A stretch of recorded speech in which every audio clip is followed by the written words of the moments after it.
बारिशें होंगी रहे हस्ती पे थम जाएगी धूल और दोनों समत गहरे सुर्ख फूल जब खिलेंगे तब मिलेंगे।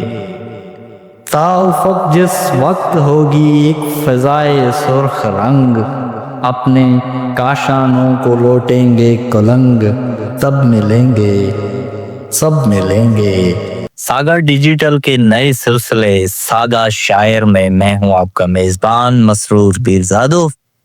आज हम इस सिलसिले की शुरुआत करेंगे सिंध के अजीम शायर, ना सिर्फ सिंधी जबान लेकिन उर्दू के भी बहुत मशहूर और मारूफ शायर और अदीब शेख अयाज से। 28 दिसंबर आज उनकी बरसी का दिन है, आज हम उनको याद करेंगे। वैसे भी हमारा यह सिलसिला शेख अयाज को अक्सर याद करता रहेगा। आपकी समातों की नज़र हम शेख अयाज की शायरी करेंगे, आपको बताएंगे कि शेख अयाज ने शायरी के मैदान में क्या क्या तजुर्बे किए, क्या क्या कारनामे किए। 28 दिसंबर को वो ये दुनिया छोड़ गए थे। शेख अयाज का जन्म तो मार्च को हुआ था, जो शिकारपुर सिंध के शहर में हुआ था। शेख अयाज पेशे के लिहाज से वकील थे, लेकिन शेख अयाज का मनसब यूं है कि शाह लतीफ के बाद सिंधी के सबसे मकबूल शायर शेख अयाज रहे हैं। अगर क्लासिकल शायरी में शाह लतीफ का किरदार है तो जदीद सिंधी शायरी में वो मकाम शेख अयाज को ही मिल सका है। शेख अयाज का पहला मजमूआ कलाम उर्दू जबान में था, जिसका नाम था बूए गुल नालाए दिल। शेख अयाज ने अपनी शायरी का आगाज उर्दू से किया, फिर वो सिंधी में भी शेर कहने लगे, और क्या खूब कहे कि वो हर जबान पे उनके अशार हैं, चाहे वो इनकलाबी शायरी हो, चाहे वो रोमानवी हो, चाहे वो फितरत के मनाजिर के बारे में हो। रात रात तारन भरी प्यार में ओ चरी अचमूडे वरी तार ते तू तरी। रात तारन भरी प्यार में ओ चरी अचमूडे वरी तार ते तू तरी। तू गिचीअ खां परे हथ झटके करे काल मोटी वईअ ॾेह खां छो डरी। तू गिचीअ खां परे हथ झटके करे काल मोटी वईअ ॾेह खां छो डरी।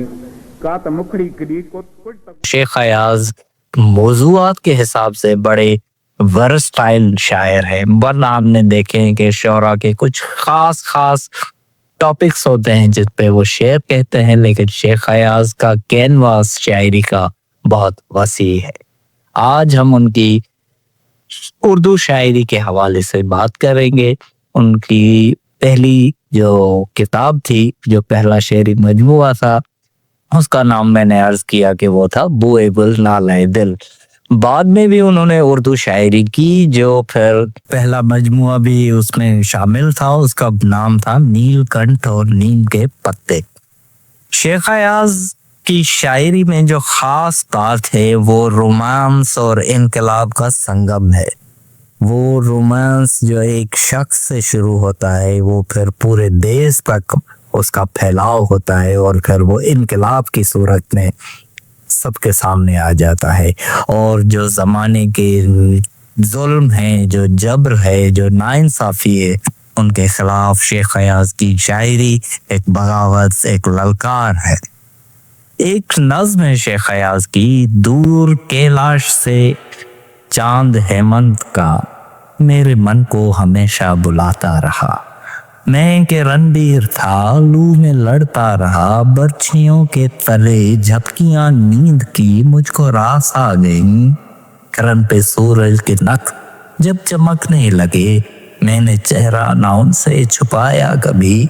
रेत तांबा बनी मेरे तलवे जले, बर्छ की छाँव में मैं न बैठा कभी।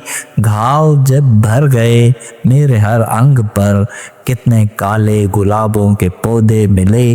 बेरियों ने कभी ये शिकायत न की, मैंने लड़ते हुए वार ओछे किए। मारने से कभी हिचकिचाहट न थी, और न मरने का डर। हाँ मगर रन पे जलती हुई रेत पर, दूर कैलाश से चांद हेमंत का मेरे मन को हमेशा बुलाता है। اور ایک اور نظم ہے شیخ ایاز کی جو ان کی سندھی میں مشہور ہے، ٹڑی پوندا ٹارییں جڈیں گاڑھا گل ہے تڈیں ملدا سے۔ ان کا انہوں نے خود ہی ترجمہ کیا تھا جو میں آپ کی نظر کرتا ہوں۔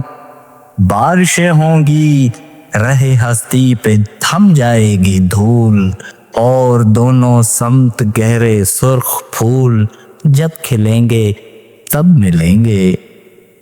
تا افق جس وقت ہوگی ایک فضائے سرخ رنگ، اپنے کاشانوں کو لوٹیں گے کلنگ، تب ملیں گے سب ملیں گے۔ تیرے میرے آنسوؤں میں ایک طوفان آئے گا، دیکھتے ہی بعد سب مٹ جائے گا۔ کب ملیں گے کب ملیں گے، بارشیں ہوں گی رہے ہستی پہ تھم جائے گی دھول، تب ملیں گے تب ملیں گے۔